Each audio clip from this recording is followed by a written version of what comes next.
tremendous upward pressure on U.S. interest rates, on long interest rates.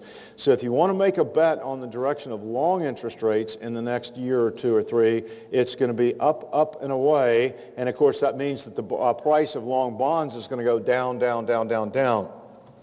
Okay, within 5 to 7 years, Chinese foreign currency reserves of dollars, because of their backing away, how they're piling up more and more dollars and more other foreign currency reserves, they will very possibly be down to as little as about 35%, just by virtue of not buying a lot more dollar paper. Now, another thing these countries are doing with their unwanted dollars is they're setting up sovereign investment funds. Okay, sovereign wealth funds they call them.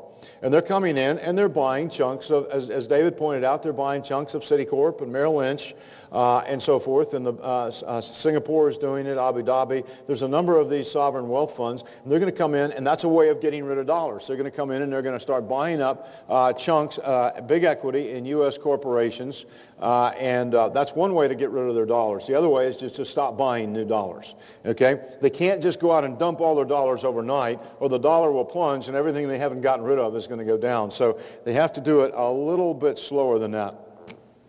We think that China does have in mind a gold-backed renminbi or yuan.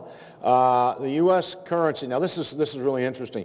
The U.S. has foreign currency reserves of $40 billion versus China, $1.4 trillion. 40 billion. Russia has foreign currency reserves of over $300 billion. Russia's becoming a rich country again. You know why? Because of their oil. Although they have talked in recent weeks and days about their oil is also peaking out and beginning to turn down a little bit. But imagine you've got little bitty countries all over the world that have more foreign currency reserves than the United States. This country is broke, but on the surface we still look like we're rich. We're meeting in big buildings and everybody drives big cars, et cetera, et cetera. And it's kind of like the guy that is a big surprise. He drives a big car, belongs to the country club, lives in a big house, lives just down the street. And when one day you wake up and you find out he just went bankrupt. Well, his bankers and his accountant knew that underneath it was all debt and he was really insolvent. And that describes the United States of America today. As a country, as a government, we are insolvent. China has only 600 tons of gold today worth $14 billion, or 1% of its total foreign currency reserves. They'd like to bump that to about 2% over the next year or so. That's another $12.5 billion in global gold purchases, which is about 25% of 1 year's global gold production. Insiders at the central bank say that China will soon raise its gold holdings to 5% of total reserves. That's $50 billion in gold purchases, all of 1 year's global gold production. And they have a long-term 10 to 15-year goal is to match the European Union's holding of 26.5% of total foreign currency reserves in gold. Now, one way they can buy gold in big chunks is when other central banks, Western central banks, or the IMF in their last few weeks announced that they're going to sell off some gold. And they always have these crazy reasons like gold's no longer important in the monetary system, or we want to help the poor people of the world.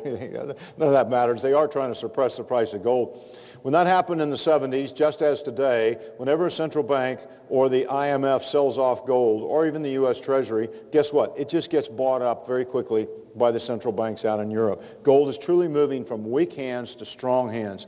And throughout history, you could kind of chart the direction of large movements of gold, and it was always moving from, when gold started moving, it would move from the weaker hands and it would move to stronger countries that were on their way up, militarily, economically, et cetera, et cetera.